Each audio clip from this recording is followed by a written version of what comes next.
여러분 안녕하십니까, 강신업 변호사입니다. 진 카밍스가 다시 또 글을 썼는데요. 한국의 주요 전략 자산이 급속히 미국으로 편입되고 있다는 겁니다. 이 문제는 제가 이미 제기를 했습니다. 고려아연이 미국으로 편입되고 있다는 말씀을 드렸고, 고려아연이 이제 미국의 통제를 받게 됐다는 말씀을 드렸는데, 차라리 중국으로 넘어가는 것보다는 낫다는 말씀을 드렸습니다. 지금 이제 전쟁이 말이죠. 하이브리드 전쟁이 되고, 그야말로 이제 전쟁이 전선이 없는 전쟁이 되면서, 기업을 누가 소유하느냐.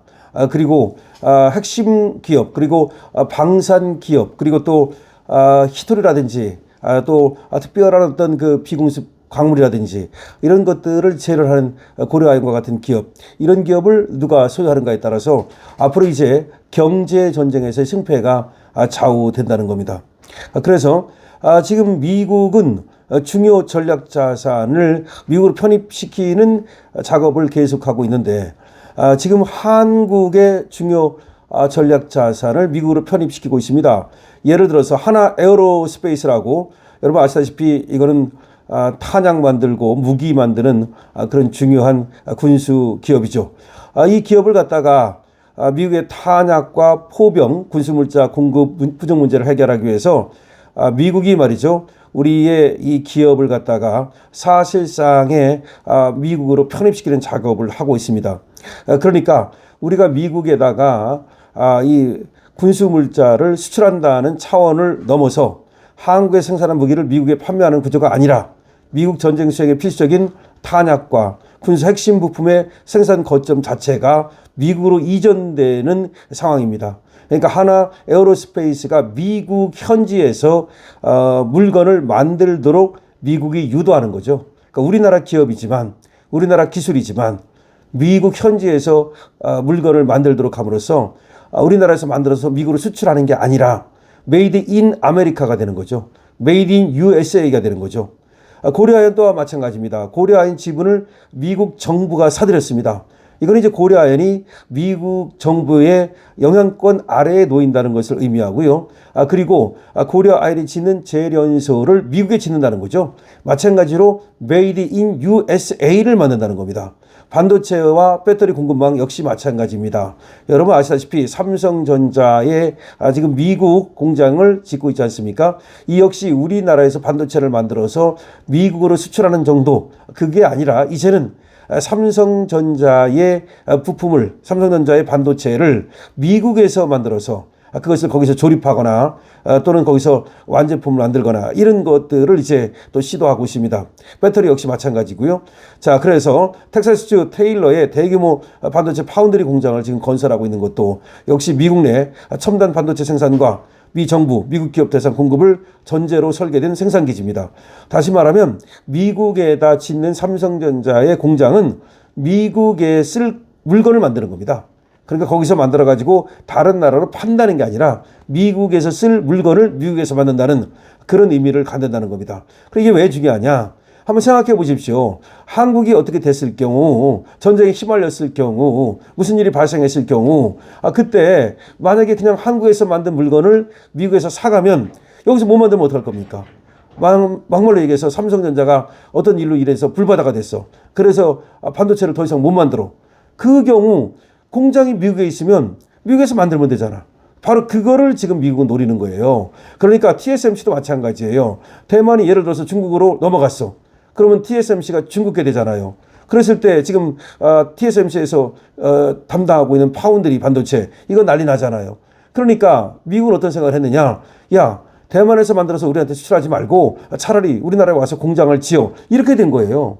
그러니까 지금 기업이 아주 급속도로 미국으로 편입되고 있는 거죠. 그러니까 우리나라 기업도 미국 경제로 편입되고 있어요. 그런데 이게 트럼프가 들어서고 나서는 더 가속화되는 거죠. 사실 트럼프가 들어서기 전에도 그러한 조짐이 없었던 건 아닙니다. 그러나 트럼프는 노골적으로 특히 관세라고 하는 지렛대를 이용해 가지고서 우리 기업을 갖다가 빨아들이고 있는 거죠. 근데 우리 기업도 사실 뭐 안 가고 싶어도 갈 수밖에 없는 상황이 됐을 뿐만 아니라 또 안 가고 싶지도 않아요. 왜냐하면 우리나라에서는 자꾸 바깥으로 밀어내잖아요. 중대재해법이라든지 내지는 또 노란봉투법이라든지 더 센 상법이라든지 그러다 보니까 차라리 우리도 가고 싶었는데 또 오라고 하니까 그리고 여러 가지 원스톱 서비스를 제공할 뿐만 아니라 또 금융 지원 그리고 또 세제 지원 이런 것들이 막대하기 때문에 그야말로 우리는 거기에 상당한 유혹을 느끼게 되는 거죠. 그런데 이런 것들이 국내 정치 상황과 무관하지 않다 이런 얘기입니다. 그래서 더군다나 이재명 정권이 들어서고 나서 지금 기업들이 말을 안 해서 그렇지 지금 오히려 미국으로 가고 싶어하는 그런 어떤 상황이 더 가속화되는 거죠. 그래서 한국의 산업구조가 이제 재편되는 거고 예를 들어서 울산 그 현대차 공장 있잖아요. 여기도 단종된 그런 어떤 자동차만 이제 팔게 되는 거고 만들게 되는 거고 사실은 새롭게 이제 우리가 만드는 그런 설계해가지고 새롭게 신차 그런 것들은 울산 공장에서 더 이상 만들지 않는다는 겁니다. 그러니까 결과적으로 언젠가는 이제 울산 공장을 폐쇄할 수밖에 없게 되는 거죠. 결국은 이런 상황은 누가 만들었느냐? 우리나라 정치 상황에서 그런 어떤 일이 생긴 거죠. 민주노총이 그렇게 만든 거고 이재명 정부가 그렇게 만든 거고 우리나라에서는 밀어내고 그리고 미국에서는 오히려 끌어당기고 그러니까 어쩔 수 없이 우리나라 기업은 이제 메이드 인 USA가 될 수밖에 없는 그런 상황입니다. 그래서 진 커밍스가 얘기하는 대로 이런 것들은 지금 우리나라 사람들이 경각심을 느껴야 되는데 그런 경각심을 느끼지 못하면 나중에 경제적 대가를 치르게 될 것이다. 다시 말하면 자꾸 산업 기반이 약화되고 일자리가 상실되고 성장 동력이 고갈되고 그러다 보면 어느 날 이제 한국은 제조업이 붕괴되고 그래서 일자리가 사라지고 제2의 베네수엘라로 갈 수밖에 없을 것이다. 그래서 한국이 수십 년에 걸쳐 축적해온 군수산업, 전략광물, 반도체, 배터리, 첨단 제조 역량이 이것이 이제 그야말로 완전히 사라져버리는 그런 일이 될 텐데 그러면 이게 엄청 심각한 얘기 아닙니까? 우리나라 지금 제조업이 공동화되는 거잖아요. 그럼 이게 공론화가 돼가지고 국민이 하나둘 여기에 대해서 문제를 제기하고 여기에 대해서 야 우리나라 기업이 지금 다 미국으로 빨리 들어가고 있다. 이래도 좋으냐? 이거 안 되지 않느냐? 이런 식으로 뭔가 이게 국민들이 인식을 해야 되는데 국민들이 인식도 못하는 사이에 이런 일이 벌어지고 있다. 지금 심각한 것이다 이 말입니다. 그러니까 베네수엘라도 이렇게 해서 망했다고 진 커밍스는 얘기하고 있는 거예요. 베네수엘라가 처음부터 망한 게 아니라 국민들이 인식하지 못하는 사이에 국민들이 그 위기감을 느끼지 못하는 사이에 그렇게 신압으로 나라가 좀 먹고 망했다는 겁니다. 근데 우리나라도 얼마나 이게 심각한 건데 여기에 대해서 우리 국민들이 인식도 못하고 이 심각성을 깨닫지도 못하고 정부도 여기에 대해서 말해주지도 않고 지금 그런 일이 벌어지고 있다는 겁니다. 그렇지 않습니까? 이재명은 쓸데없이 말이죠. 무슨 주가나 올린다고 쓰잘데없는 소리나 하고 있고 그 다음에 무슨 국민들한테 쇼하듯이 공무원들한테 보고받는다고 생쇼를 하고 있고 그런데 지금 어떤 일이 벌어지고 있는지를 우리 국민들도 인식하지 못하고 있다고 지금 위기를 얘기하고 있는 겁니다.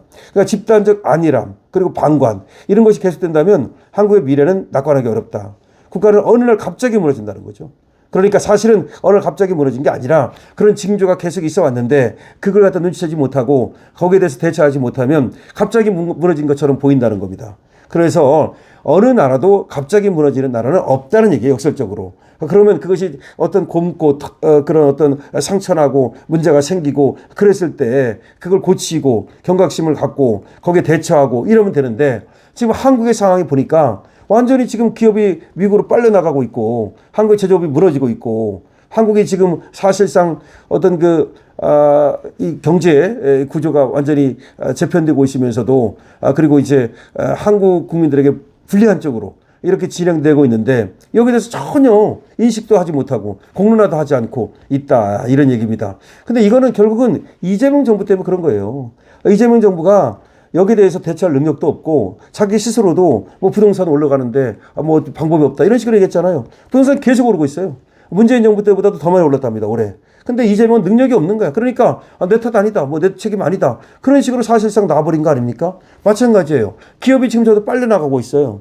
고려아연이 미국 기업이 된다고요. 쉽게 말씀드리면 하나 에어로스페이스가 미국 기업이 된다고요. 삼성전자가 미국 기업이 된다고요. 현대자동차가 미국 기업이 된다고요. 그게 메이드 인 USA 하면 그게 미국 기업이지 한국 기업입니까? 그러면 언젠가는 말이죠. 결국 돌아오지도 못하고 일자리는 없잖아요. 예를 들어서 삼성전자가 아무리 미국에 기업 만들어봤자 우리 일자리입니까? 우리 일자리가 아니잖아요. 그럼 세금 어디서 냅니까? 미국에서 내잖아요. 그럼 우리나라에 남는 돈이 뭐가 있습니까? 별로 없어요. 아니 이재용은 우리나라 사람 아닙니까? 필요 없어요. 아니 주주 배당해도 이 주식도 거의 다 외국인이 갖고 있는데 우리나라 배당받는 게 얼마나 있으며 또 뭐 예를 들어서 그 삼성전자에 뭐 예를 들어서 이재용이가 뭐 거기서 배당을 받는다 한들 이재용이 갖고 있는 주식이 얼마나 됩니까? 몇 프로 되지도 않아요. 전부 다 그 상속세 내느냐고 뺏겨가지고 이제 몇 프로 되지도 않고 결국 껍데기만 그냥 한국 삼성전자다 이런 얘기지. 그러다가 본사까지 옮겨버릴 수 있어요. 만약에 본사를 옮기면 그때는 미국 기업이 되는 거예요. 삼성전자가. 본사가 미국에 있으면 그게 미국 기업이지 그게 한국 기업입니까? 자, 이제 삼성전자가 미국 기업 될 날도 얼마 남지 않았다. 그런 심각성을 깨달아야 되는데 그걸 모르고 있다는 얘기입니다. 강신업 TV입니다. 여러분들 어떻게 생각하십니까? 여러분들이 이에 대해서 댓글을 달아주시고요. 그리고 강신업 TV에 대해서 좋아요, 구독을 부탁드립니다.